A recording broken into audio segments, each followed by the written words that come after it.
ہر قسم کے روحانی جسمانی مسائل اور وظائف کے لیے پیر اقبال قریشی چینل کو سبسکرائب کریں۔ پیر اقبال قریشی۔ بسم اللہ الرحمن الرحیم۔ ملک پاکستان کے شہر کوئٹہ میں بلوچستان کے اندر یہ بڑا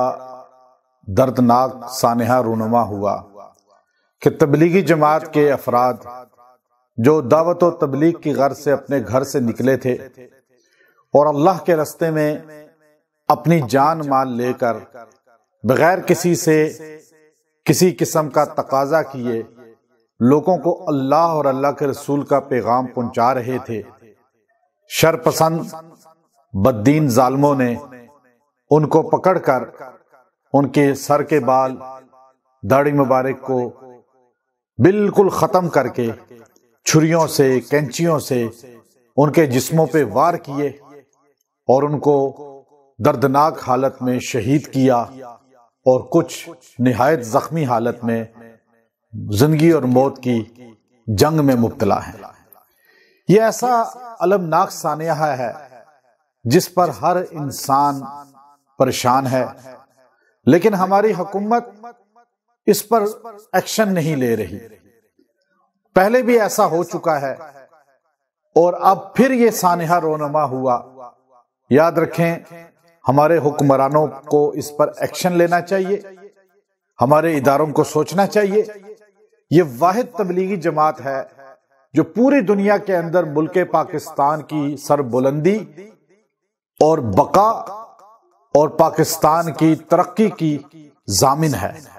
پوری دنیا کے اندر جا کر پاکستان کا تعارف کراتی ہے۔ پوری دنیا کے ہر ملک کے اندر ان کے مراکز موجود ہیں، تبلیغی جماعت سے منسلک افراد موجود ہیں۔ دنیا کا کون سا ایسا ملک ہے جہاں تبلیغی جماعت سے تعلق رکھنے والے افراد نہیں؟ اور جہاں پر بھی تبلیغی جماعت کے افراد ہیں ان کا ایک ہی منشور ہے، ایک ہی ان کا مشن ہے کہ نہ حکمرانوں سے ٹکر لینی،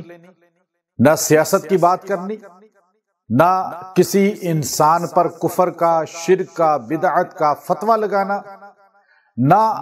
مسالک کے تفرقے کی بات کرنی، بلکہ صرف اللہ اور اللہ کے رسول کا پیغام ان تک پہنچانا اور انسانوں کو اللہ کے دین کی طرف لانا، قرآن و سنت کی پابندی کی طرف لانا۔ اب یہ ایسی آواز ہے، ایسی صدا ہے، ایسی دعوت ہے جس کو کافر بھی پسند کرتے ہیں کہ یہ وہ واحد جماعت ہے جو حکومتوں کے چکروں میں نہیں پڑتی، سیاستدانوں کے آپس میں ٹکراؤ کا باعث نہیں بنتی، بلکہ سب کے لیے دعا کرتی ہے۔ اب ایک بہت بڑا یہودی جو رائمنڈ مرکز میں صرف چھپ کر آیا کہ دیکھے کہ یہاں کیا ہوتا ہے، وہ اس بات پر مسلمان ہو گیا کہ جب اس نے کہا کہ رات کو اٹھ کر جب یہ تبلیغ والے رو رو کے دعا کرتے تھے، اے اللہ امریکہ والوں کو بھی ہدایت دے دے، امریکہ والوں کو بھی کامیاب کر دے ایمان کے ساتھ، اسرائیل والوں کو بھی ایمان دے کر کامیاب کر دے، پوری دنیا کے کفار کو بھی ایمان دے کر کامیاب کر لے۔ اب یہ دعا جو کفار کے لیے کرتے ہیں راتوں کو رو رو کر، اور مسلمانوں کے لیے تو کرتے ہی ہیں، وہ دعا ہر مسلمان کے دروازے پہ پہنچ جاتے ہیں،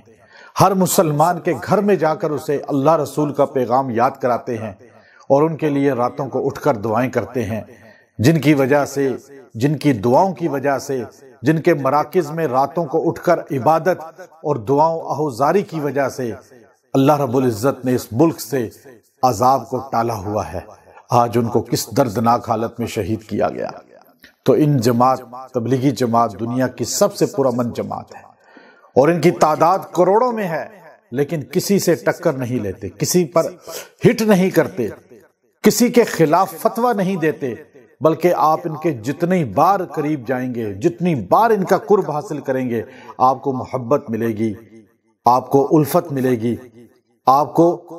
اصلاح ملے گی، لیکن کسی کے خلاف کوئی بات نہیں ملے گی۔ یہ اس